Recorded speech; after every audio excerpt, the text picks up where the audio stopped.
Oh, no problem. Thank you very much. Yeah. I'll tell you what, you've been getting a lot of good publicity for Tesco's recently. People associating you with Tesco's. I don't actually know. Tesco Joe. Fucking Tesco's and Yorkshire Terriers, what are they about?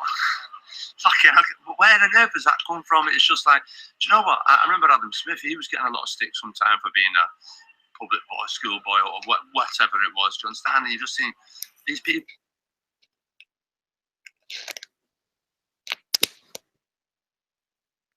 Have you finished playing that, or was you going to play the bit about Adam Smith being a... That's done. Well, we're going to polish that up, and next week you're going to have a treat for your ears when we polish that up and put some music over it.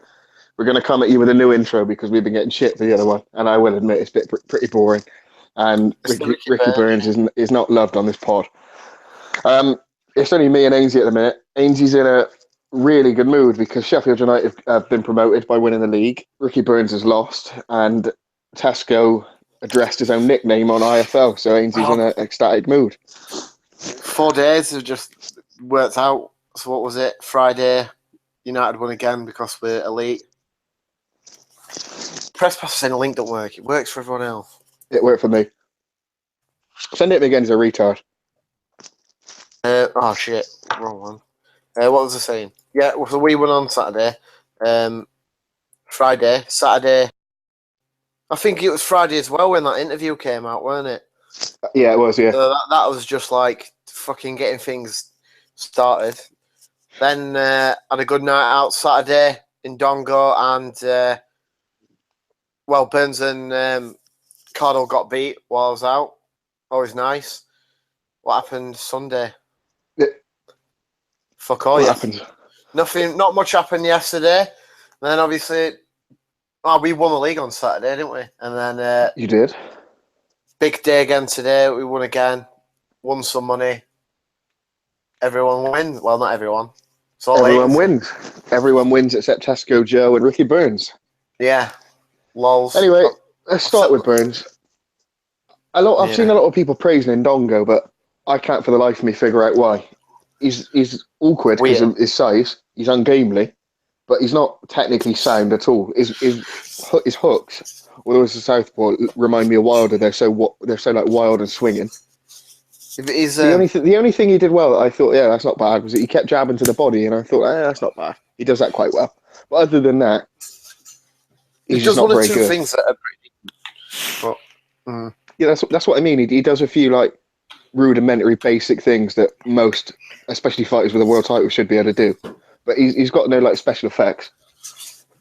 But he's not like, for example, I think he's a Barroso. You know what Barroso did to Mitchell? Everybody thought he was elite. Yeah. I think it's another one of them. Like if they get him over for Crawford, for example, it will just be a complete mismatch. Crawford will pick up 2 belts as easy as he would have took him off Ricky Burns. And that's no disrespect to Ricky Burns or Indongo. It's just Crawford's obviously a special talent, and neither of them are or were. Yeah, but I think that Indongo being able to hold 2 belts shows how bad that division is after Crawford. Because someone like Indongo, right? Normally they might be able to fluke a win, which you could say Trojanovski, he maybe fluke that, but then to do it to then find another champion who you're able to go and beat is a bit like not just beat school. Oh, you absolutely beat the piss. Burns was terrible. I found one round to give to him, and it was a 7th. And to be looking back, that's being generous to Burns. Was you watching live, or have you watched it on repeat? Or no, I watched it live. What did you think of it? What Burns and Indongo? Yeah, it was pretty bad, wasn't it? In terms of Burns, I think 120, 108 was the only score I think you could have had. Even if you had fucking Ali McCoist and Gordon Strachan and William Wallace fucking refereeing, you couldn't. I don't know where they got 116, 112 from. I thought there was probably 2 rounds which should have been 10-8. I don't know if it was ever that bad, to be honest. There was one round in particular. He was getting absolutely. Was it round 9? Yeah, when Burns ran for half of the round, and then for the other half got his shit pushed in. I think that's a bit harsh if you're giving that 10-8. I mean, I don't ever like to say how a fighter should have fought, because it's fucking hard when someone's trying to punch you in the face. But it was quite clear after one round that the only way he was going to get any joy against Indongo, he's going to have to just plant your feet and counter punch, because he was tall, he was awkward, he had that jab, and also he fought really narrow. So if you watched him, like some fighters' stances are quite wide. His was really narrow, so he just didn't ever have a lot to hit. And I just thought, okay, right, one round's gone. You're just gonna have to stand in the pocket now, and start counter punching. But he just kept walking backwards, give 3 or 4 rounds up, and just give the first 3 or 4 rounds easy. And Dongo just after that, he was just cruising into his rhythm, and it was just it was like a nothing defense, wasn't it? Do you think it didn't go out swinging? It was terrible. No, do you think Burns is so like he's got so much pride in his record of not being stopped that he was sort of afraid to lose that to win, if you know what I mean? If he would have stood there and tried to just, well, Burns is a big puncher, especially at 140 anyway, but if he was to stand and just have a go at the risk of getting stopped, he would have maybe had more success than just losing 12 rounds. I just kind of think I don't know, I think it plays worse getting schooled over 12 rounds. Yeah. And like really massively dominated, rather than going, you know what, I'll give him this a couple. And because of how big this guy is, because if you notice, Burns was trying to hit these 1-2 and he was falling short and he was kind of lunging in. He just couldn't close that distance. And every time Indongo did hit him, he just went backwards. He just went back in a straight line. And it was like, you might as well just go, you know, fuck it, draw a line in the sand here. And it's not necessarily saying, right, I'm going to give it 2 rounds before I get knocked out. But if you're going to win that fight, for me anyway, the only thing to do was to stand and counter punch and just hold your ground when Indongo comes forward. And Burns did nothing other than just basically get schooled over 12 rounds and never did anything to try and change it. But it wasn't even that he got schooled. Like, he basically just gave his belt away. Yeah, he like, did nothing. It was like, oh, fuck this. Like, it was... If you know what I mean? If that would have been a fight from further south, all the savages would have been going mental about it. Well, did anyone catch any corner work? So I didn't hear any corner work. I didn't hear any instructions, so I don't know what they were telling him. I didn't watch it live, so I would just jump in between rounds.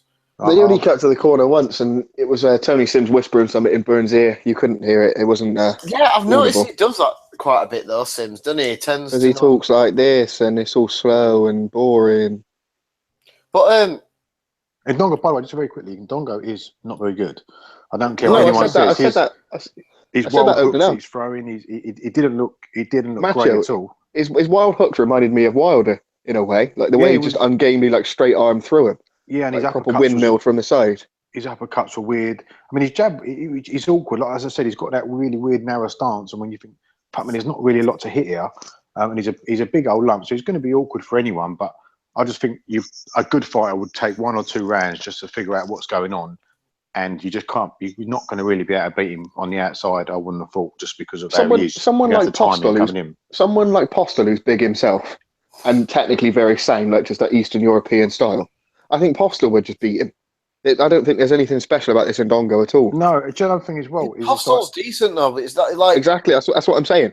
Postel gets done an injustice because Crawford beat him, but again, there's not a lot of shame in that. But I do think tactics is everything, because you can't, against someone like Indongo, you can't stand out of range and let him get full extension on all his shots and just to sort of let him pepper you with his jab and his straight right hand. You're going to have to get closer. You're going to have to take some leverage away from him. You're just going to have to stand in the pocket while he's fucking winging away. And if you've got an half-decent defense and decent hand-eye coordination, you'll be able to pick him off and slowly break him down to the point where you can get on the front foot. But just to keep going backwards and letting him ping you at range was just fucking mental. But Alex Arthur, I think he was saying all Burns is doing, this was after like 3 rounds, is all he's doing, he's falling him round and then he's just falling short with every shot. He says, he's not throwing any feints, he's not doing anything that he should be doing. Everything that he's doing is the opposite.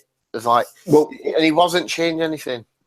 We've been saying for a while, I know we jokingly say like Ricky Burns is the best in the world and that pissing around, but obviously we all know, and it's been quite evident for a while, that he's shot, or it's very close to being shot. He was shot against Relic. He lost that fight, really, in most people's opinions, if you're not Scottish. And he got schooled yesterday, so where does he go now? He's on about fighting to 100 fights, and I don't think it'd be good for his health. No, have you seen what they've said?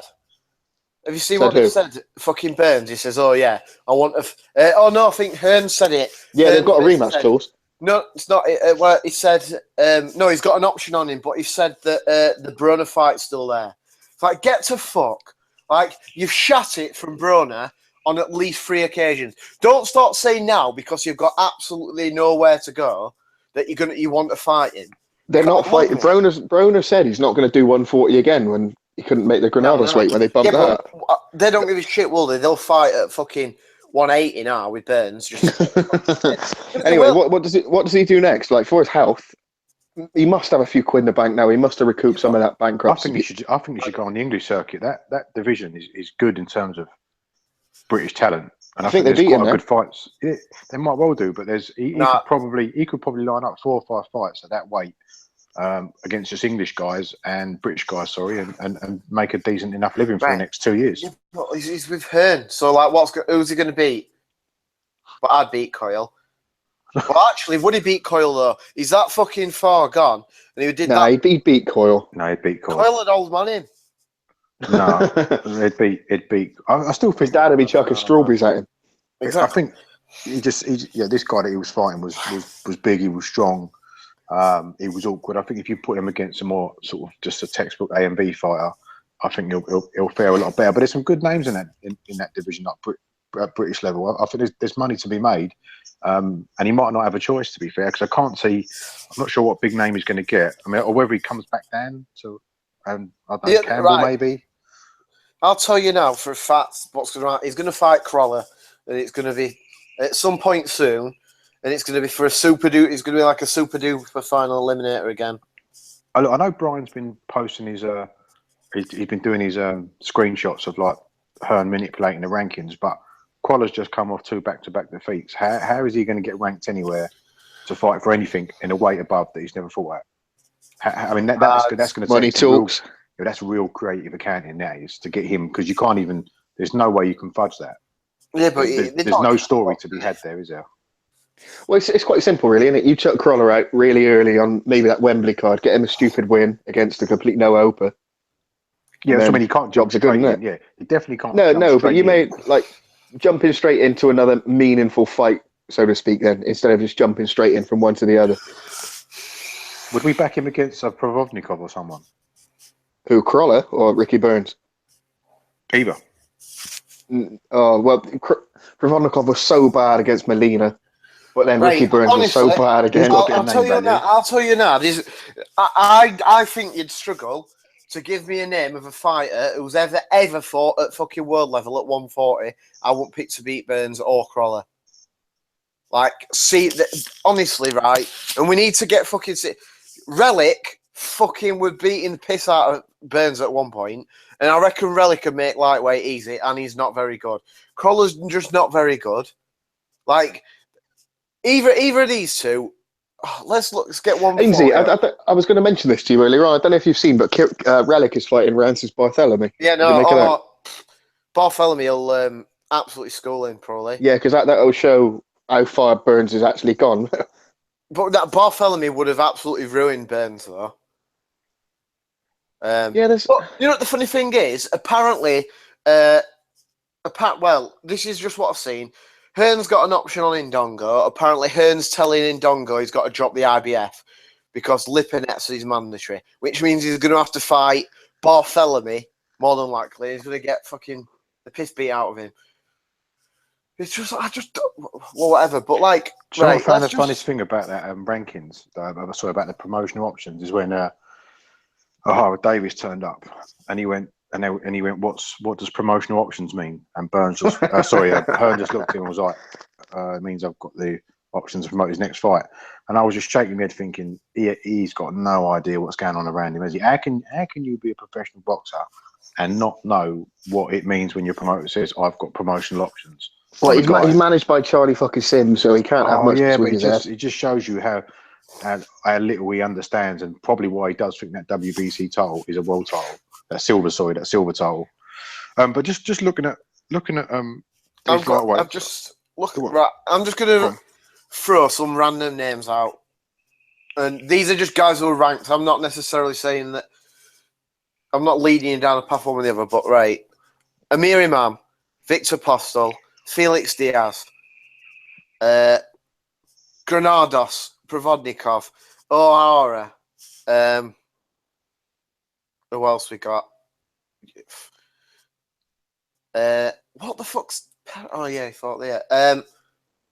Robbie Davis Jr., Bartholomew Relic, Maurice Hooker, Frankie Gomez. Yeah, we get the gist. We get the gist. Frankie Gomez is probably about. Frankie Gomez is probably a heavyweight at the minute. Fat fuck. Every one of them, and I'm not like even if Hawara if they weren't both with Sims and they fought each other, you'd probably back Hawara to beat him now, surely.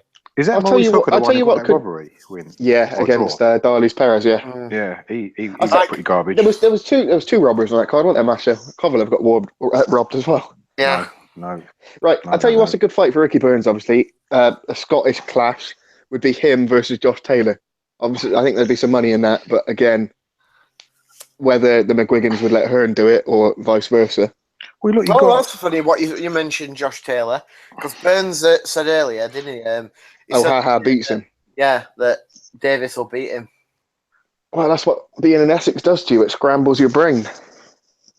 He's got that fucking quiff now, but look at those names. I mean, Burns, Carroll, Davis, Nurse, Davis Jr., Taylor, Coyle, Mitchell Smith. I didn't even know he was that way. I can never tell what way he's fighting. Mitchell Smith's going to be way back down, isn't he?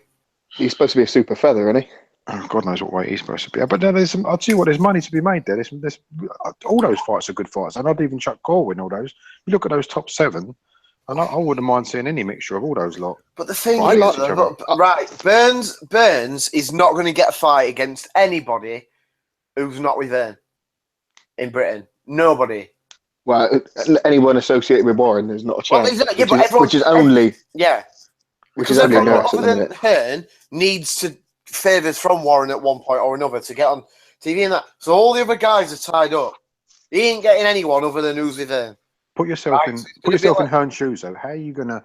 Because let's be fair. I mean, what he was saying, Hearn was saying that after Burns got messed up by his latter cannon and all that, he was doing 2,000-3,000 in Scotland. He was doing his bollock. I mean, what sort of, as Hearn like to say, commercial value and monetary value does Burns have? So what can he do with him apart from now? Think, fuck it, I'm going to start cashing him out against my own guys now. I don't really see what else you can do with him. You're right.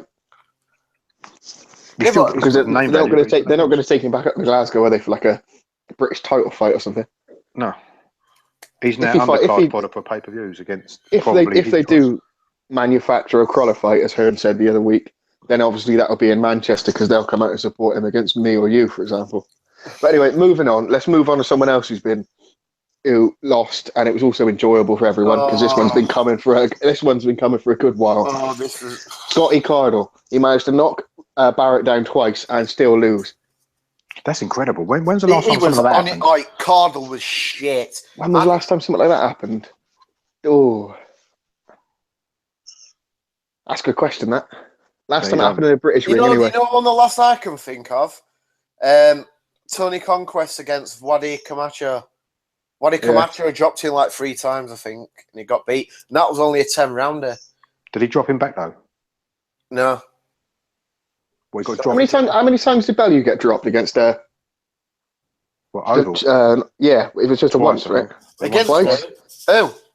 Against Oval. He knocked him out in the end, didn't he? Oh, twice. No, he was once. I think they just dropped each other. Oh no, it might have been twice, but that was right. But anyway, we're segueing now. Let's just enjoy this. Yeah, so we're too casual. Yeah, Cardle got beat. On the answer. Go on, sorry.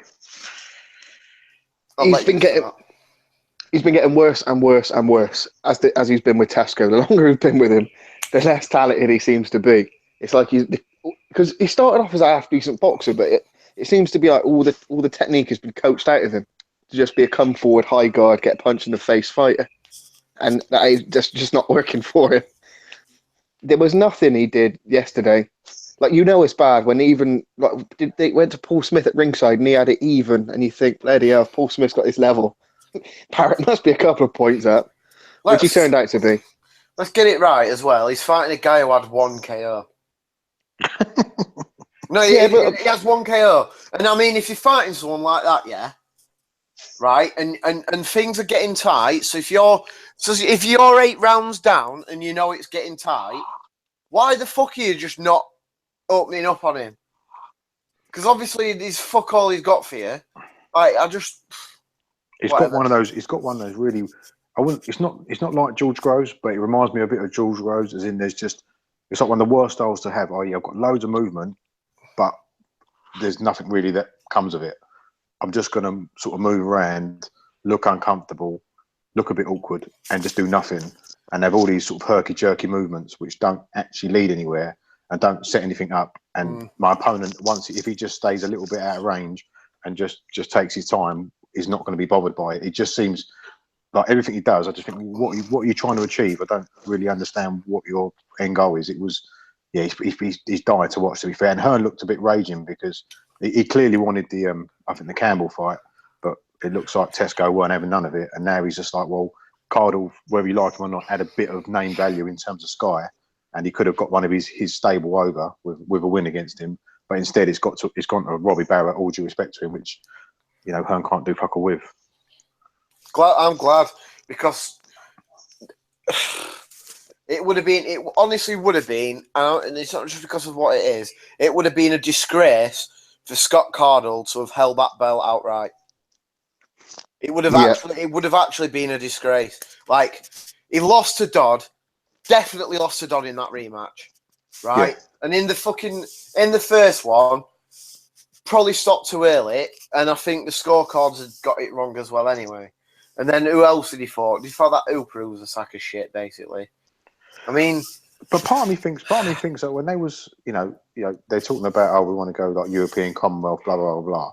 But when they want to stick at this British level, I don't know what you guys think. When they go, no, we want to win this belt outright, I immediately think, right, okay, they're not ready for that step up, so they want to take these whatever it is 3 fights to win it outright, and they want to make sure they're ready for the next step up. So you should see progression through those 2 or 3 fights. And that always sets something off in my head. If a fighter says no, I want to win it outright. I want to learn for the next 18 months at this level before I move on. Like Bradley Skeet, for example. Yeah, but you didn't see any of that at any point in this reign of terror as holding the Lonsdale belt, that he was actually making any improvements whatsoever. He was just going backwards. So again, it was just like, what is your game plan? What with this style, with what you're doing, what actually are you trying to achieve? I have no idea, quite frankly. Honestly, he barely beat Craig Evans. And like, yeah, and then Craig Evans gone on to have 3 really close fights with a captain. Yeah, like Evans is not that bad a fighter. He's hard to look good against. That is always going to be Cardle's best performance. Now that's it, and he nearly fucked that up. I think if he wouldn't have been on a Hearn card, he might have got pinched there. But yeah, I don't know, man. Could he go down in weight? Well, apparently he was a welterweight in the amateurs, so fuck knows. I don't know. It looks like, I don't know. Again, I have no idea, but I wouldn't. It looks like somebody who could potentially go down, as opposed, because normally get beat, get a new tattoo, move up in weight. I don't know whether he might be one to. I said this about Stalker, and then he just didn't retire. But right, if you're someone like Scott Cardle, right, and you think you're at this level, which you're obviously not at, and what's the point in carrying on? What's he going to do? Because I mean, deadly serious, he is not British level. It's become apparent, and I don't give a shit what people say in the chat or in the comments at some point. Oh, there's no one listening. Probably not, but they'll listen back at some point. He's not British level, because he is being exposed now at British level in 3 fights. And Masha Dodd isn't British level, really, is he? Let's be right. Masha Dodd's just a come and try hard guy. I do like him, but that's all he is. Like, because Masha Dodd robbed that. Yeah, was it the Italian fella? Yeah. Sorry, Sanchez just scored a free kick. Who cares? But he's not. He isn't though. You've got to look at it, and you might have got wins at British level, but are these guys British level? No, they're not. Like, here's a question. I don't know. Anyone someone care? in the chat, yeah. Well, someone in the chat just say if I'm talking shit or not, because I don't know if I am. But I just don't see what is the point in Scott Cardle carrying on. What is the point? Because nobody wants to see him, right? I'm not just being a dick here. Nobody wants to watch Scott Cardle, right? I think the point you're getting at, when you're not, like, when you've been on Sky Cards, what is he going to do now in terms of where's he going? Because it's not as if you've been at Euro or Commonwealth, whatever, or Fringe World, you can drop down to British and have Ricky Burns, for example, could have 4 or 5 really good fights at British level. What does I get what you're saying. What's he going to do? What's he going to do? Is he going to fight for the English title again, even though he's this big proud Scotsman? You know what I mean? It's like all these proud Irishmen who hold the British belt as well, but whatever.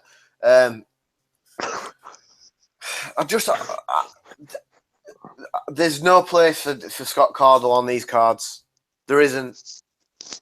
And I know, like, and he's not going to be a loss either, is he? Because according to what Pop's allegedly heard Hearns say to him, he sells about like 50 tickets.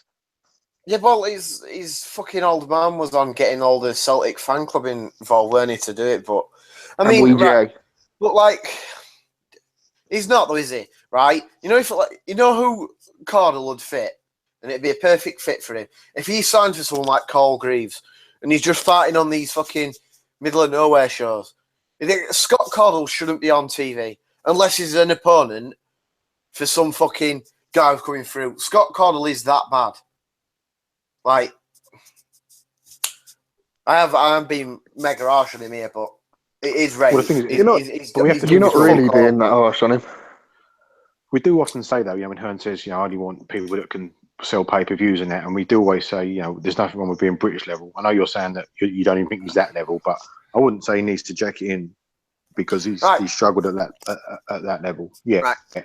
So I know he's 27, but there's nothing wrong with being at the level he's at, right? There's nothing wrong with being at any level. But what it comes down to is that he believes he's not at that level. He thinks, and he'll still think it now, despite what happened on Saturday and what happened in the fights before. He will still think that he is this world level fighter ready to fucking go this. Yeah, but that's fine because fighters, I guess every fighter thinks unless they're really self-aware, think they're better than what they are. But what I don't understand is if you've got, say what you want about Tesco, this is his job. This is what he does for a living. And if they they must know that actually he might not be at the level that we think he is or we want him to be at. So then part of me thinks, if you take a Luke Campbell on and get turned over, or you take a Crawler on and get beat, we'd be sitting there going, he got beat by whoever, he got beat by Campbell or whatever, and you still got a couple of fights left before you start, as you were just doing that, writing him off. But you keep messing around at that level and not making any improvements, and now you're left going nowhere. So I just don't know how the people around him can't see that maybe his current setup ain't working out for him. I don't get what it is they're looking at. Yeah, but if us cunts can see it, how can they not see it? But this is goes back to something I said ages ago when there's all this. I can't remember who it was after, but I think it was after someone had got hurt again in ring and everyone went, fucking, this is why I can't slag him off. I was saying, this is the precise reason that you don't sit about fighting idiots all the time. Because at some point you're going to get beat. I don't care who you are. If you keep fighting shit at that level for long enough, you're going to get beat off someone and then you're fucked. Right? Some fighters are just fortunate enough that they actually take a risk at some point and they'll either get lucky or get beat then. But Cardle's just been fighting area level guys for fucking ages. Absolutely ages. And there's a reason for that, and that's because that is in or about his level, and that's the reason why. Yeah. So it's no surprise. They were trying to keep him around long enough for someone with Hearns' own stable to get the win over him.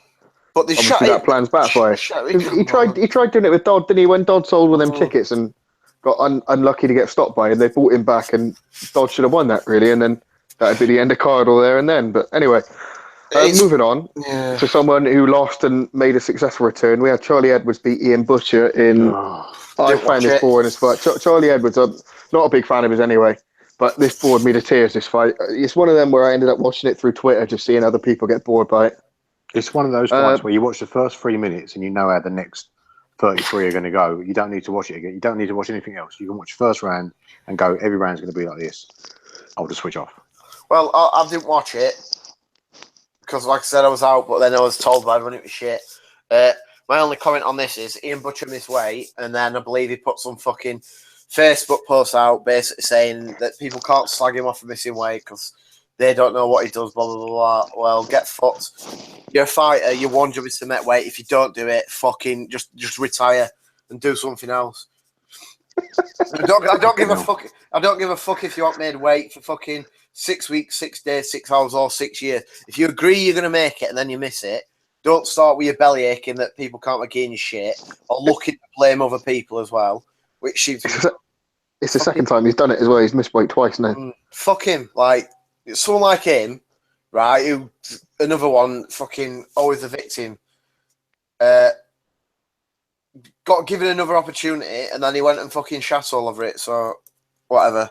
What's weird about this fight is, and it's like it was technically it's a he's good to watch in terms of puts his punches together, throws nice combos. He's fit as fuck. He don't stop moving, and it wasn't if there was no punches thrown. Both guys are trying to get their punches off.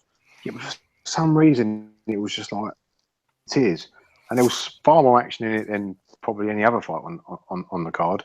Yet it was just bizarrely just so boring. I think it's just because you just know what every round's going to look like, and there's no change from it. It's a bit weird, but it was so fucking boring. And I haven't seen it, so I'll just ask you two. But I've been slagging off Boo for ages, and basically saying that all of his fighters are starting to adopt a very similar sort of style, and all starting to look very suspect. Was it sort of that again? No, Charlie Edwards looked good, but there was nothing of any threat coming back at him, so he didn't have to get out of second gear. He just boxed comfortably within himself for the 12 rounds. Again, though, but did he get... So Boo fighters have been doing that, but it's getting to the point, and when they do step up, they fight like that anyway, and they get stuck in it.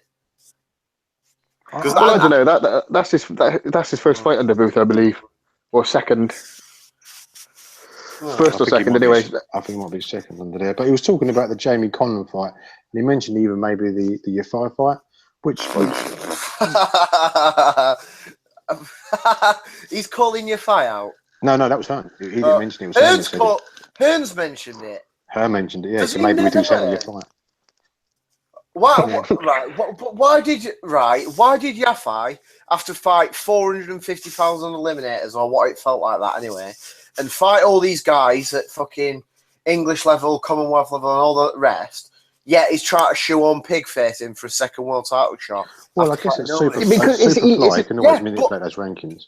There's not. I know there's not many people down there. There isn't. But Yafai fucking and I'll slag everybody off. Yafai sort of did what you got to do. He fought 20 odd guys or 20 guys, whatever. But he had a mix and he went through the levels that are there. I know there's not many of them. But why is Pigface all of a sudden getting all this fucking right to just keep getting these title shots? Why? It's because he can put that on a pay-per-view card, and then you put it up right at the top, like a 2 world title fights, and then you look who the second world title fight is, and it's Yafai versus Charlie Edwards, and you think, what? But that's why. The same reason he had Haskins and Hall, the same reason we're going to get Haskins and Burnett. Are we actually getting that? Because that's apparently so, yeah. But we'll circle back to that later on. Yeah, I want to say something about some of these undercards, but that's not going to be good, is it? No, but that's the reason. That's the reason why he doesn't care about, because these people don't know what they're watching anyway. So it's not in his interest to put on good fights because it doesn't matter. As long as they think it's a world title fight, they think, fucking hell, this must be good, and they'll watch it. And championship fights a lot, doesn't he? So people don't even have it. So he's trying to take away the distinction. I've noticed that more and more recently. This is a championship fight. Yeah, that's he's fucking Vince McMahon light, isn't he? Yeah, he is. Yeah. With terms you can use and can't use, man, it's getting ridiculous. But yeah, that's the reason why he'll end up fighting Yafai, purely for that, and he keeps the belt in house then as well, doesn't he? If Edwards beats him, I think a lot will depend on how that. There's no way. Birmingham show coming. No, I'm not saying he would beat him, but I'm saying if he did, then the title's kept in house. Hearns still got it. They can do a rematch, whatever. There's more options for him down the line. Saves Yafai losing it or having to fight someone, a tough Jap for some reason, comes over, beats him, Hearn gets nothing out of it. It's not an all-domestic clash, which is another one of his key phrases. And they can manipulate a rematch no matter what. You know what Hearns like. It's an in-house fight. Exactly. He'll find a story to sell a rematch on. Exactly right. Anyway, moving on from Edwards, because I can't stand to talk about that prick for too long. The only other fight that I wanted to talk about was Josh Kelly, who's another one of Booth's fighters, and I was impressed by him, but bored by him at the same time. But his debut, and he was fighting a fairly experienced lad. It's not often you see one of Hearns' new guys chucked in against a 4-1 fighter. Usually it'd be 1-4. Why the fuck were the people tweeting? And I can't remember. It's like one of them accounts that tweets that sort of shit, basically saying, "Oh, whatever, he's made his debut. Was this the debut of another world champion?" Like, what are you basing that on? Fucking chill out. Well, I don't want to be too harsh on him because it was his debut and he was fighting, what was it, 6-rounder, wasn't it, against an actual real life human being as opposed to just some absolute garbage. But if you're going to fight that style, you're going to have to have power. Because it is a style that you can just get bored with really quickly. Like it was interesting to watch, and definitely someone I'd want to follow because you don't see many fighters with that kind of movement and that kind of shot selection. Yeah, it got a bit boring when he was loading up on everything, but it did look like actually this is fairly entertaining. But yeah, I don't want to rip him too bad because it was his first fight. But I don't know, he looked massive, and I was just like, should he be at that weight? I'm not convinced he should be at middleweight. I did read somewhere that apparently that he doesn't like making weight, and he was going to jack boxing in because he doesn't like it. But looking at him, I thought, I'm not sure that that's the right weight for you. He looked way too bulky, as if that you could probably definitely like lose a bit of water and come down a weight. But yeah, I definitely want to keep your eye on. But that style, you're right, Carl, that will get boring quick if you're not sparking geezers. Circle back to Ainsley's point from earlier on. This is like a trend with all booth fighters other than Andy Lee now. They're all flashy. They all have no power. I tweeted on Saturday night that the only one out of his gym that can crack a wanker is Andy Lee. The rest of them have got no power between them. And then someone countered me by saying, well, Billy Joe knocked Andy Lee down. And I was like, well, he got back up. It wasn't a monster punch from hell. It was just a good shot. He caught him on the chin. As well. Someone trying to make out that fucking Billy Joe's a puncher. Seriously. Exactly. So I ignored him. I ignored him. I kept replying by, did he knock him out? Yeah, did he knock him out though? That's not Boo's fault that none of them. No, I'm not saying it is. Do you not I'm not saying it is, but they all follow like a similar style of pattern. It's like Tesco, but a bit more advanced. They've got skill, but they all fight the same way. Again, like Tesco's fighters all fight the same way, but none of them have any technical ability between them. Whereas with Booth, they do, but they all fight the same way. Like with Hay and Groves, for example, they was coached. They both got that herky jerky sort of style. They're leading up. Their leading hand is down, head movement constantly. They fight the same way. And he's trying to get his second crop to do it. Yeah, I knew someone. Sorry, Aaron. Go on. No, I knew someone that had seen those guys sparred and been in and around the camp, and he told me that that flinchy, herky jerky style when they're throwing their jab hand out to like nowhere.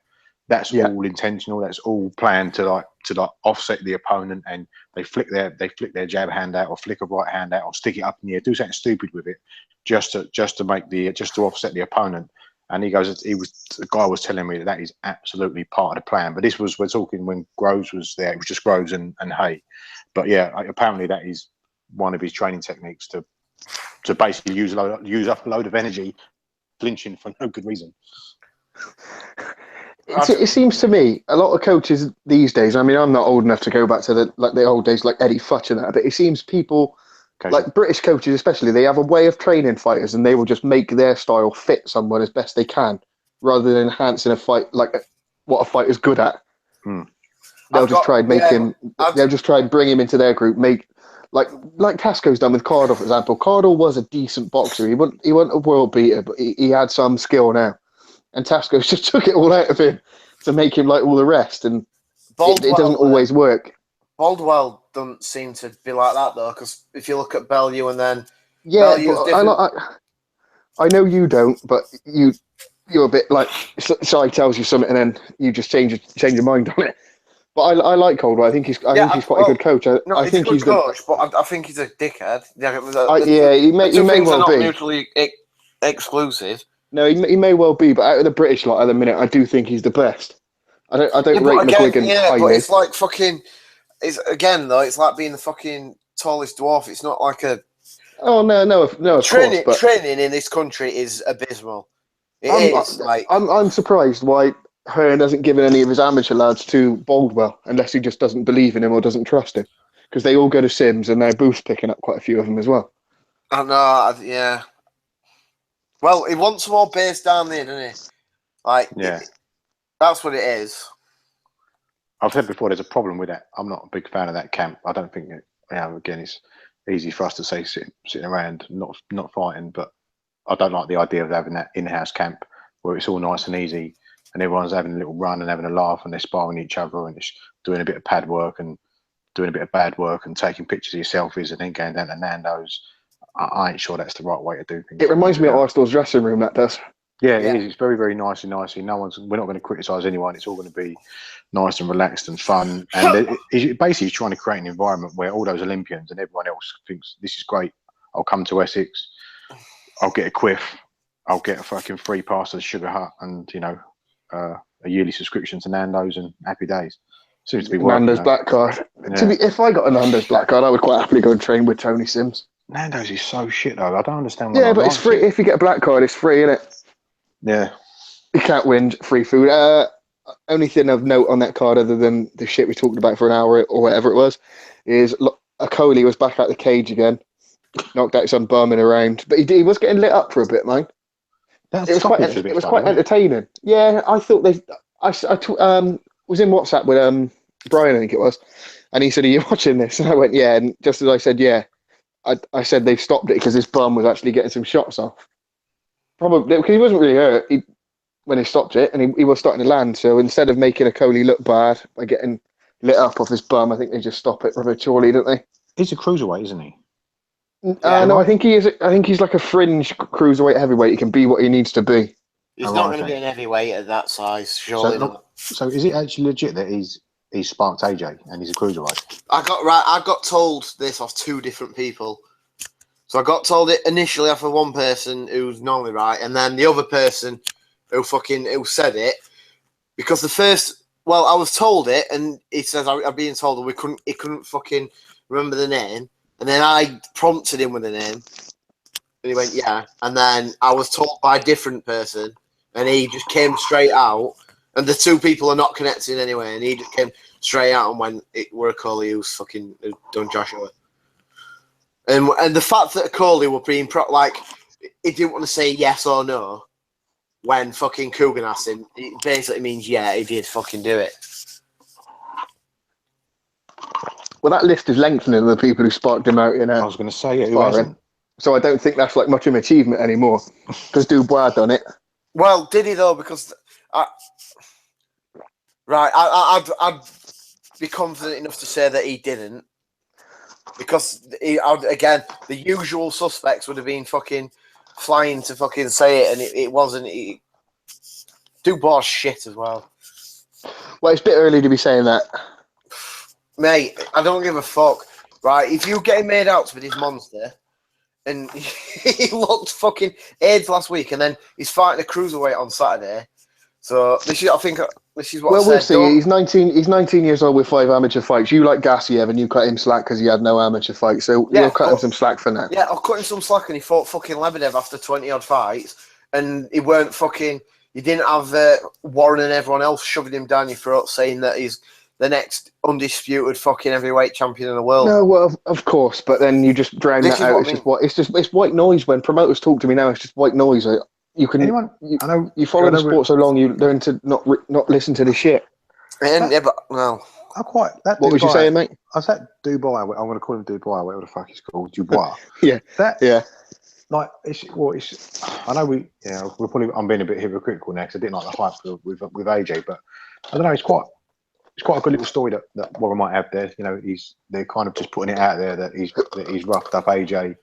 I don't know if they get him the right opponents so he can look good against him. And the guy that he fought the first time was just I was so embarrassed for Frank. I was like, BT, this is your first big show and you're opening with this garbage. I think this could be he could be quite an interesting prospect to follow, actually. And I think we're going to see sort of. I know we might talk about the undercards later, but I don't know some of these prospects that I'm a bit invested in 4-6 rounders, some quick blowout stuff, than sit through watching Charlie Edwards for 12 rounds. As terrible as it sounds, because he's technically a very good little fighter, but fuck me, it's boring to watch. So I'm quite more invested in these Olympians, and I think we'll probably start to see more. Like the 2020 cricket, that type of job. I think we're going to start seeing more of this sort of stuff where you get 3 or 4 sort of up and comers that you know a lot about, that have been fucking all over Sky Sports and BT in quick fire 6 rounders. and then you just move on to like the co-main and the main event, as opposed to having 10 championship fights at 10 and 12 rounds. Well, that's what he's doing with that next gen. He's supposed to be taking that around the country, isn't he? With one half decent fight and then all of his kids in. I don't want to say meaningful because that might be let's just see overstretching what happens, because I honestly think April 30th, the sport over in this country is going to be fucking. I think it could be on the verge of death. Well, we'll leave that till next week. Yeah. Are we right, anyway, want to review the AJ show? Oh yeah, it'll be a celebratory. We might have to do 2 next week, because I reckon we might. Yeah, we might be doing a live one. Shit. We might be doing one after the fight. Oh yeah. If we get the result we want. Yeah. Well. And again, like I said, if it works out the way that I fucking said, before everyone else started fucking jumping on it, might have. I'm just too elite for this pod. I'll have to leave. Right then, anyway. So next Saturday we've got Sky and BT going up against each other. The main 2 fights on Sky is allegedly going to be a war. Can't see it myself. Martin Murray versus Gabe Rosado. And Rocky from Stocky will be beating John Ryder. And then that's a good fight, I like that fight. Yeah, I really like that fight. On BT, what have we got? Langford. Yeah, we got Tommy Langford and Kurt Seed. And what is the co-main on that? Tetty. Is Tetty the co-main? Yeah. Really? Yeah. Or is it? That surprised me. I'll be watching BT, I think. Villanova. Villanova as well, isn't he? I might not watch either, to be honest. I'm not even gonna lie. No, that's because you're not a sad cunt like me. You'll go out. Yeah. I'll probably watch the Sky card, to be fair. Yeah, I think I'll watch Rocky from Stocky, and then I'll watch Langford get beat by Kurt. I can't say this cunt's name. Kurt Sidsley. Kurt Sidsley. Tell me something, because I'm just casual. How the fuck have you? Where have you seen this fucking guy fight before? He smashed Antoine. He beat Antoine Douglas, and it's quite a good fight. He knocked him down a couple of times and then smashed him. Oh wait, Taro Nurse on that. Oh, that BT card is pretty shit, actually. But what card was that on? It was PBC. It was one of the. Was it Showbox or PBC? It was something along the line. It was 13 months ago. That's how long Kurt said. Yeah, because he's been strung along by Billy Joe. Fucking bullshit, man. But it'd be on YouTube. You should watch it because it was a good fight. But he's that small. Kurt said he could get beat off Langford. It's like it. I'm not so sure. Langford got run close by Sam fucking Sheedy. I know, but you got a guy. Oak could really happen, man. I'd be very very surprised if Tommy Langford wins this, unless there's some proper fuckery with the cards. Is this interim belt? Is this interim WBO? Yeah. Because Billy Joe's just a disgrace to the sport. That's why.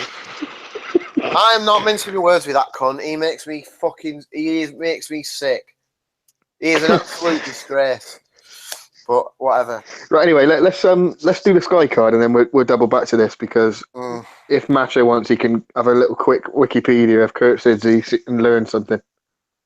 He looks like one of those fucking. He's a Georgian. Is he a fucking one of those Eastern Bloc fucking meatheads, like a fucking cruiserweight? He is. Yeah, he's a Georgian, but he's actually quite good. He's not like a pregnant Georgian or a taxi driver from Georgia who just comes over to get paid. He's actually pretty decent. But he's been out for a while. Well, we'll move on. Rosado and Martin Murray. Can any of you tell me why this is supposed to be a good fight? Because I can't figure it out. Well, Murray's shit. Oh, for fuck's sake, Middlesbrough just scored. Fuck off. We're so shit. Oh my god. Sorry, I'm just going to ask you guys, because when I think of Gabe Rosado, I don't think, he's some fucking brawler. He's almost like I don't know how to put it, maybe like a boxer fighter. He looks like he knows his way around the ring. I don't think he's just a fucking head down brawler.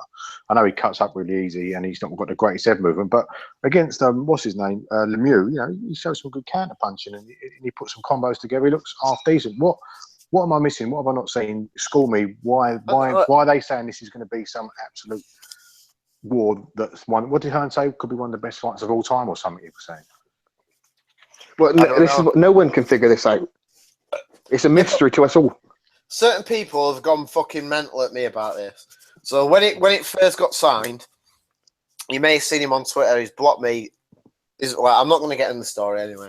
But it's called Jamie Buxton, I think, is his name. Absolute idiot. He was basically saying it's a world-class fight. Like, what are you on about? And then he was trying to rephrase it, saying, "Oh, just because they're not world level doesn't mean it can't be world-class." I was all right, well, whatever. But you're still wrong. Martin Murray doesn't throw punches. Right? He just doesn't. We all know this. How on earth is a guy who doesn't fucking throw punches ever going to be in a fight that's that good? Like, some people seem to think that, oh, that Triple G fight, that was great. It wasn't. It was a guy getting fucking his shit pushed in. How's that a great fight? It's just someone like it was watching someone get a few years taken off their life is what it was. And just thinking, oh, Oliver Harrison obviously wants him dead. That's all I was thinking through that fight. But I think Peter Fury for me nailed it. When I can't remember which world title fight it was. It might have been one of the 150 that he's had. But he said that when it comes down to it, Martin Murray just doesn't fight. Like that, like, you know, he talks about being a fighter and being fighting men. He said he just doesn't fight. Those championship rounds when it really matters, he just don't fight. And I thought that kind of summed up Martin Murray quite well. Yeah, that's but in the Abraham fight especially, he lost that fight for himself. It was there on a plate for him, and then he just stopped doing anything and let Abraham do what he does. I would. I mean, question: I'd much rather see, and I've sent Eddie Earn about 100 tweets about this. He never responds to this one. I'd much rather see Martin Murray v Paul Smith. Everyone wants to see that fight. Listen, Paul Smith is never going to do that fight. You know what they're doing, and it's just sit around until he gets another world title shot. That's it. But yeah, it would be a better fight, but I'd still not want to see it, and I reckon I'd combust over the rage from that fight because I can't. I don't know how shot Rosado is. I don't know. Well, he was so bad against William Monroe. Willie Monroe would absolutely school Martin Murray. Like it would be a similar sort of fight. Do you know what I think as well? Maybe the Sky guys have just read this wrong because I don't see this being a massive war at all. I don't see this being one of the fights ever. No. So why would they do that, knowing that it might not? Like, why would they? They've really hyped this up. As Hearn definitely said before the fight was announced, I've got a fight for Martin Murray, which might go down as one of the greatest of all time. Well, and everyone was like, "What are you talking about?" They must have just read this wrong. They must have completely read this wrong. I think they have. You know what I think it is, though? No, we haven't. Because, look, we haven't. Even if it's good, it's only going to be so good. You know what I mean? Martin Murray fights can only be so good. Gabe Rosado fights can only be so good. Like, Gabe Rosado has been in a few fun fights. Like, he not recently, but, you know when he gave Quillian some trouble and shit. Yeah. He gave a few guys a fair bit of bother. He's like decent to a level, and then he's just going to get caught and beat. But it's almost if they've not watched Rosado, because we all know that, and they all must know what Martin Murray does, because as we said, he's not, you know, he's brave as fuck and he's game as fuck, but he's not exactly exciting because he doesn't throw punches. But it's almost like they've misread Rosado. I'm going to have to stop with you. He's not that brave, right? I said he was game. Yeah, but you said he's game and brave. Did I? Same thing. Yeah. Right, and I should have mentioned this with Ben. I hate people being described as brave because they haven't quit. It's not. You just not fucking like Burns weren't brave on Saturday because he didn't take any miss. He took a beating off a fucking Triple G and didn't want to quit. Whatever. All right, he didn't want to fucking quit. Right? He knew he was fucking in with a chance of beating Abraham, and then he decided he didn't want to do anything. That is the opposite of brave. That's just self-preservation. But whatever.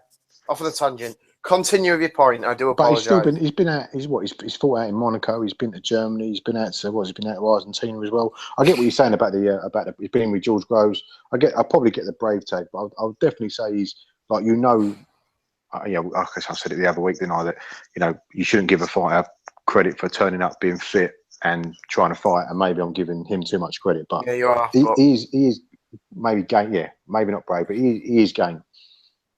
He is game.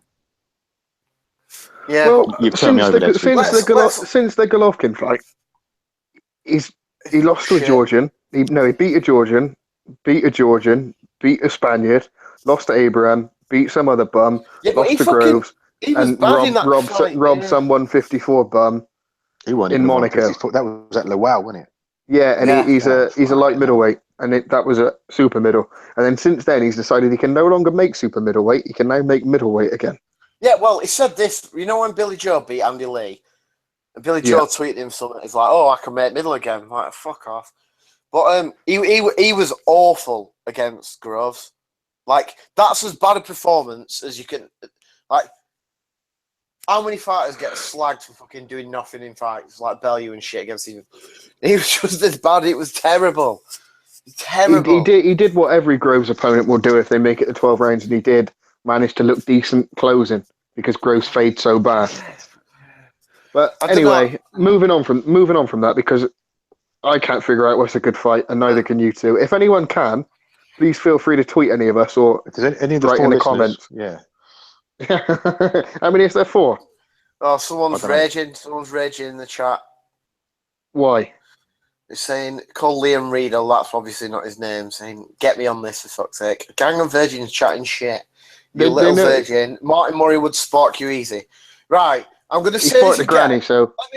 Let's just say this again, right? And I'm not going to fucking say it again. This is the last time I'm going to say it. It's going to go for all you idiots and every boxer who ever wants to listen and every promoter, right? If you're a trained fighter, right, you are going to probably knock us out. We're fat idiots who fucking do other things. If you're a trained fighter, you should be expected to knock me out. But if you do, one of this, and when you don't get knocked out, I'm going to glass you in the fucking face. Let me just jump in there. I'm not fat and I do box, so I'd probably knock you out though, Macho. To be honest with you.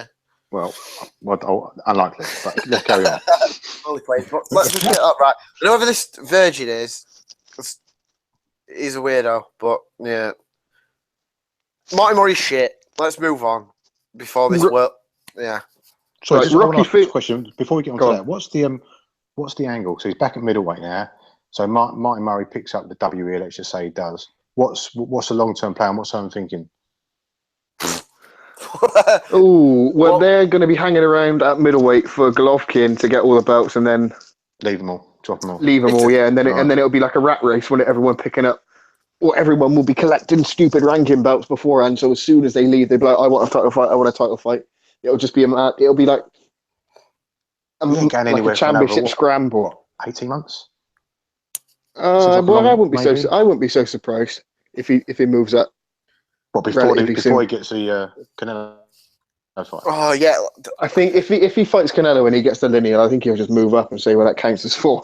I do wish Canelo. The Saunders isn't going to happen, is it? Because he's injured, and then. I wish this wouldn't have got brought up, man. What? Triple G. I wish. No. Don't talk about it. We might come back to that later. Let's just get through this because we're running on time, and we'll shit on Triple G at the end. Right, quickly, friend of the show, John Ryder. We do like John Ryder. We give him shit, but that's mainly to wind up Cy or Andy Pops. But I like Ryder. He's had an bit of unfair treatment from what we've been told anyway. He's been brought in to lose from what I can figure out. He's not on this in the away corner to win. Especially not in Liverpool. I don't think he can do it. I think he's undersized for super middleweight. I'd be very happy if he does though, and I hope he does, but I can't see it myself. Yeah. Well, what do you think? I know you said earlier on that you think he could stop him if he put the work in, but I'd be able to stop Fielding. Fielding has obviously got a very, very bad chin. That's true. He obviously has, because Rabras can't punch, and he fucking nearly sent him to hell. Like I said, he's got hurt a few times before. There's something he can, but Ryder's not going to throw the punches. He's not. Tony Sims is an awful trainer. It just is. I don't know. It's not really a 50-50, is it? It is and it isn't. But whatever. It's not the worst fight in the world.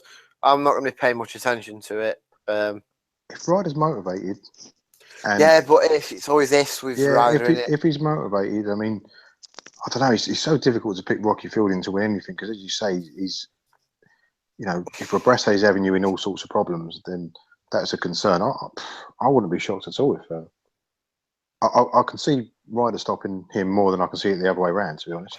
Yeah, but that's what I mean. I wouldn't be surprised if Ryder did it, but I think like the realms of possibility on that one are very, very slim. Are we saying what is 10 or 12 round? Do we know?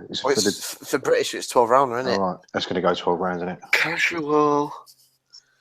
Yeah, you'd think so.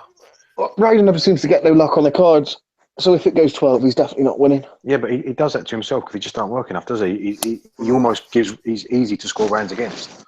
He's got a style where it makes him look like he's in bother when he's not as well. Yeah. Fucking hell, they're all over us Middlesbrough in a minute now. It's embarrassing. Just another one. I won't go into great detail with this, but Andre Berto and Sean Porter's next week. That should be a relatively comfortable win for Sean Porter.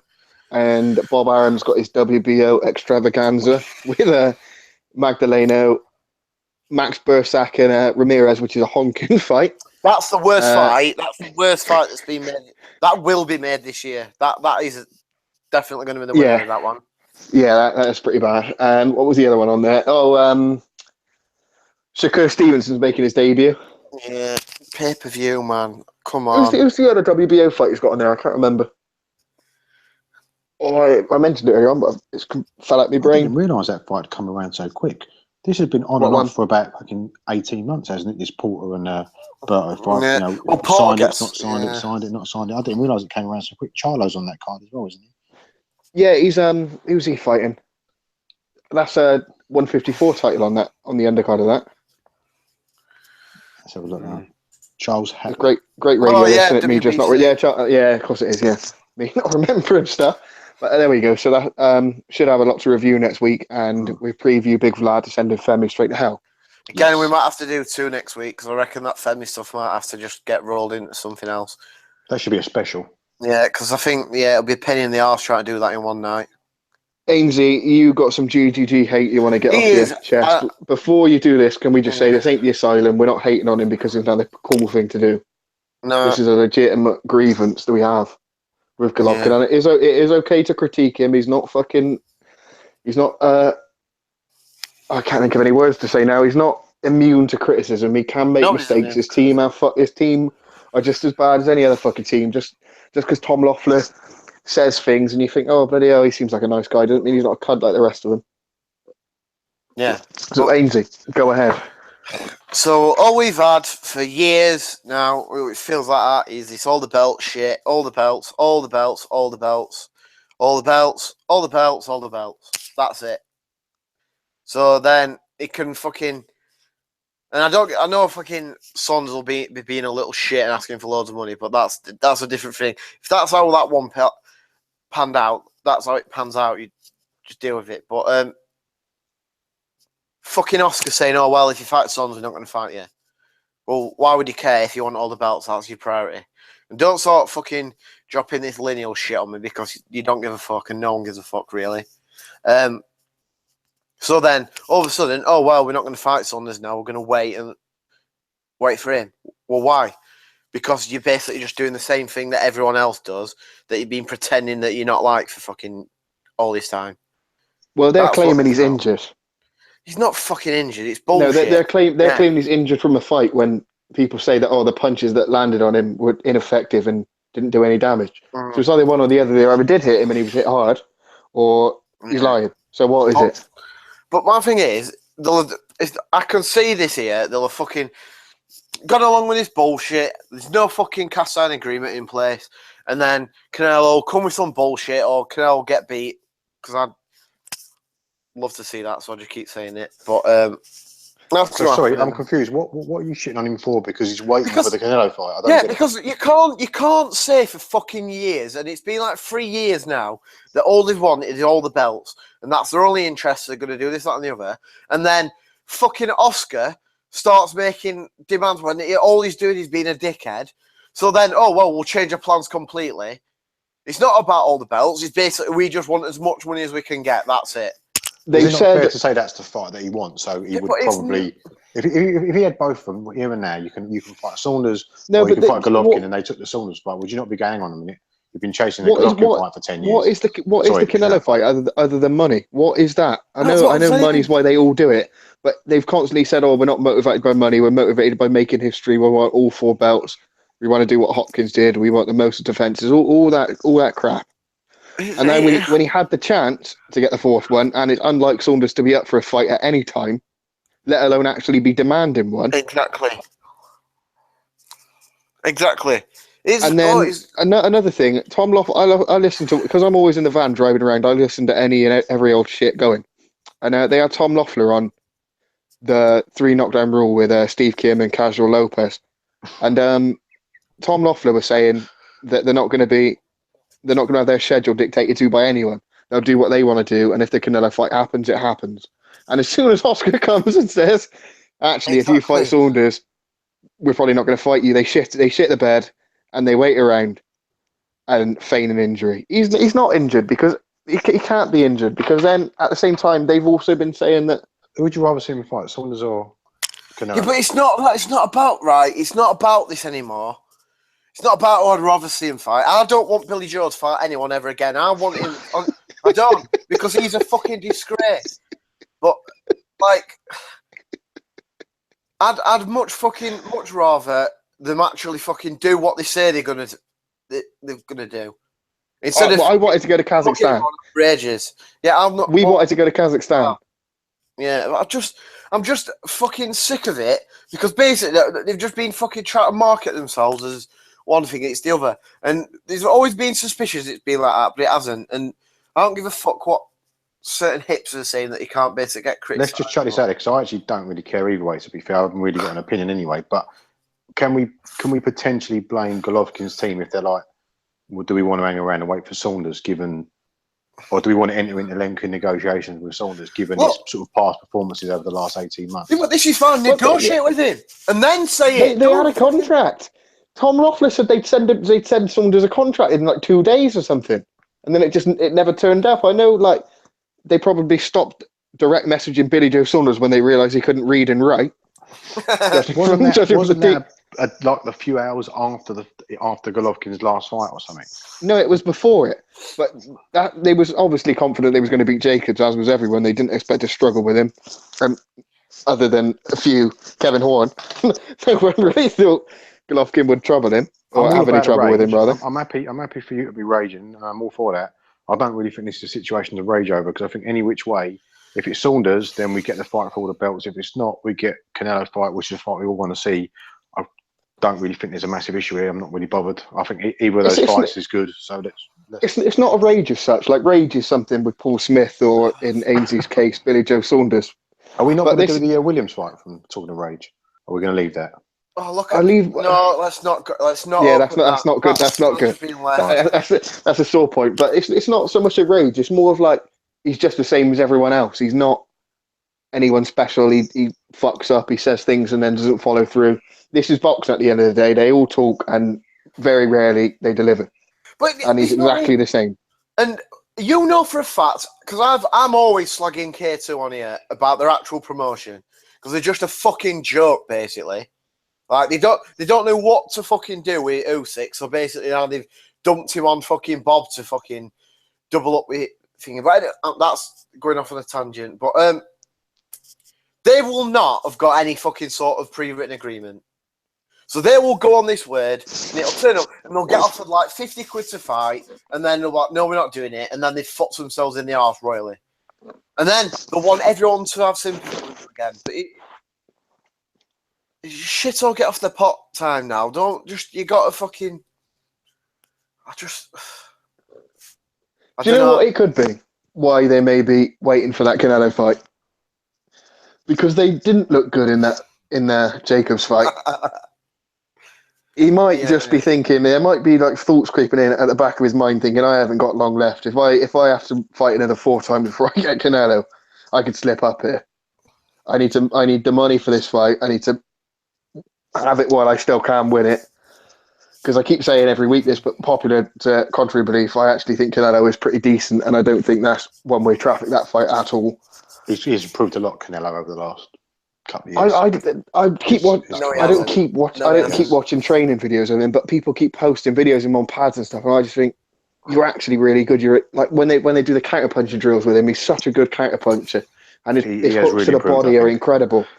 He is getting better and better. Yeah, he is. Yeah, but his feet are still fucking stuck in 30 fucking kilos. Yeah, of but concrete. Jacobs, I know Canelo's not going to fight the same way as Jacobs did, and offensively going forward, Yeah, but Golovkin's footwork is supreme. But Getting. It's like trying to fucking dig an hole with a spade and then try to dig one with a spoon. They're completely different fucking things, man. yeah, I know, but Look, right, if fucking Danny Jacobs stood in front of you and you swung a bat at him, he'd probably move. If Canelo stood in front of you and you swung a bat at him, the cunt catch and counter, mate. Catch and counter. My man Canelo catch and counter. Don't you worry about that. It's just irrelevant. But I just right. Anyway, it's so awful. This week we've covered. What have we covered? Ricky Burns losing. Cardle losing. Charlie Edwards. A bit of Golovkin hate in there. Always nice. Canelo is good. Ricky Burns is a bum. What have you got, matchup? Just I don't know if it's absolutely official, but the word about Chadnov Groves going on the Brook undercard. Yeah, well, any thoughts on that? A bit about that. And does anyone know about Dylan White's opponent for June 3rd? What's this? Oh, Tesco's bit to a tweet. This is brilliant. This is fucking brilliant. Someone's tweeted Tesco, said, "Hi Tesco, do you do a Tesco Joe action figure?" And then they tweeted saying, "I'll be happy to help. Are you querying if we sell the action figures of the former boxer Joe Gallagher?" What was you saying, Macho? Well, just the Chadnov Groves, if that's confirmed, or if Ainsley knows anything. Well, apparently it's going on that Bronner Lane card, yeah, but it's not confirmed. That's good undercard fight. That's level that we want to see. It's going to be a pay-per-view. Not that Chadnov's that great, but honestly, I do not want anything to do with that card. I don't want to know anything about it. So okay, good. Right, moving on then. But yeah, anyone heard anything about Dylan White's opponent? Because he's supposed to be headlining. Hearns said he was announcing it next week. Hearns said he was announcing it next week.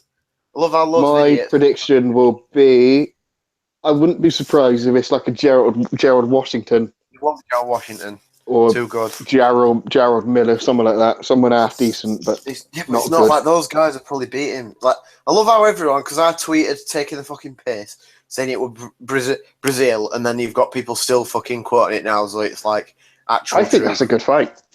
I think that'd be a good fight for him. Yeah, I don't rate Dillian White, as you know. Dillian White. It's not about that, is it? And I don't think Hearn wants to keep him around. What is that? Hearn wanted the Del Boy rematch. It's so you might just keep him live until that, but doesn't Del Boy want $1 million, or doesn't Dillian White want $1 million for that fight? So. Yeah, Dillian White apparently does. But this is what I mean. You know what pisses me off here is, right, all these fighters are saying that, oh, well, I don't pick the opponent, it's Hearn. And then you have incidents like this, where Hearn's saying, oh, it's White. Well, get fucked. It's on the fighter, not on the promoter. Right, anyway, that's about us done. I don't know. I'm thinking maybe for the next few weeks, because it's just getting the same. We're just spending 4 weeks whinging about one thing. We might be best splitting them up. There's not going to be a lot to moan about next week. I'm not moaning about there's a lot of cards I'm not moaning week when we'll get stuck. Something will happen, and we'll get stuck on fucking.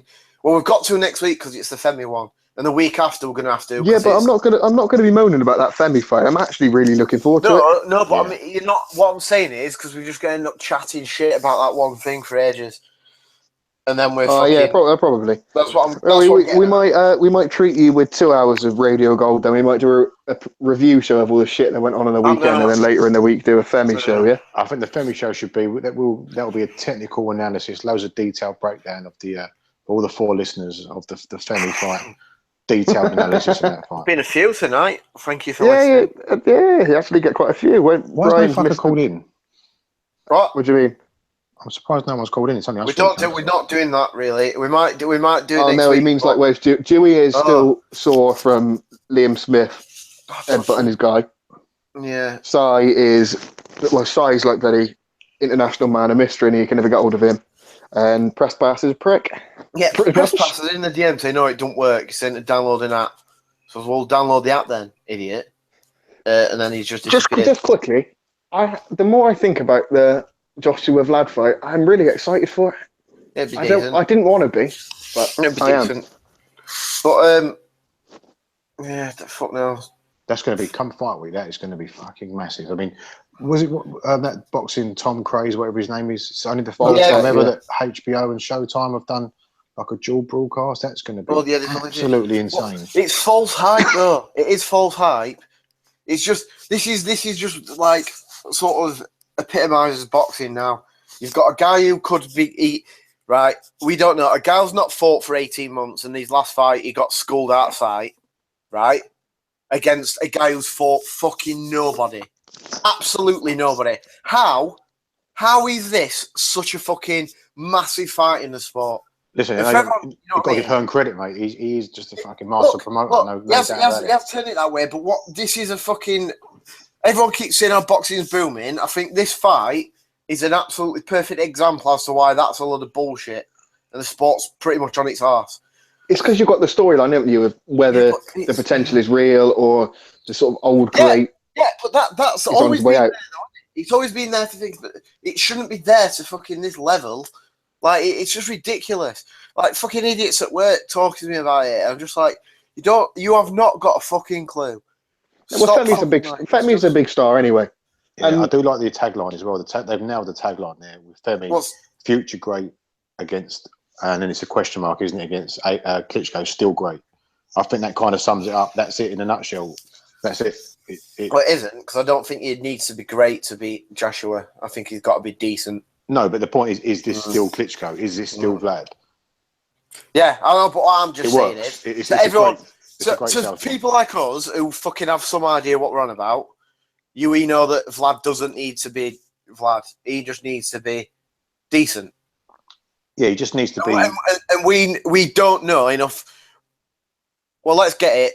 We've seen one occurrence with Femi, the only one occurrence where he's had anything to answer, and that was... that was... If I'd have been at Hearn, I'd have shit myself, and I'd still be worried now. Because that was fucking really bad. Mike Costello and Steve Bunce on that 5 Live pod, they made quite a good point between them that the only fight, if you're Vlad, that you'd be taking any notice of is when Brazil actually made him work for a bit. And Femi, he looked heavy on his feet, looked a bit clueless. Didn't really know what he was doing. Yeah, I don't want to get too much away. I want to save all the nuggets for the main one. Yeah. But it just comes down to, for me anyway, very, very, very briefly, I don't think AJ can beat a slightly past his best Vlad. I think he beats a shotgun shy Vlad. Yeah. But he doesn't beat just an over the hill Vlad. But we just don't know. We just don't know where Vlad is. Yeah. We don't know how far down that hill he actually is, though, do we? And that's why it's intriguing. He's over that hill, but as you say, we don't know if he's at the bottom of it, just fucking comatose, or whether he's just still clinging on. Well, we'll see next week. I think everyone knows where I sit with it, but just one last little point. I think this is really obvious to say, or not really obvious to say, but I think that 18 months at the ring could have done Klitschko absolute wonders, where he's been at home getting roided to fuck, or it could have crippled his body completely. With sports science as it is now, I'm open for the former. That he's just absolutely riddled with every ped going. Please win. Please fucking win. Oh, I don't know what I do if he doesn't. Right, if there's anyone who is listening, and I don't know why you would be, who doesn't really know what they're on about, but is pretending. Well, you just go and watch Vlad against Pulev. Just go and watch Vlad against Pulev. That was his last good performance, wasn't it? That's 2.5 years ago. Yeah, but listeners, that's your homework for the week. Go and watch Vlad Pulev and come back to us. The left hook. It doesn't need to be. Vlad doesn't need to be that good that he was against Pulev to beat Joshua, right? And also, just watch Joshua in any fight where he's just fucking basically there saying, "Oh, left hook, yeah, mate, just fucking throw it my way." He's been dropped twice in the amateurs with it. He's been hurt at pro level with it by Dylan White. Yeah, that's definitely the punch that he can't defend against. Yeah. So yeah, that's basically where we're at.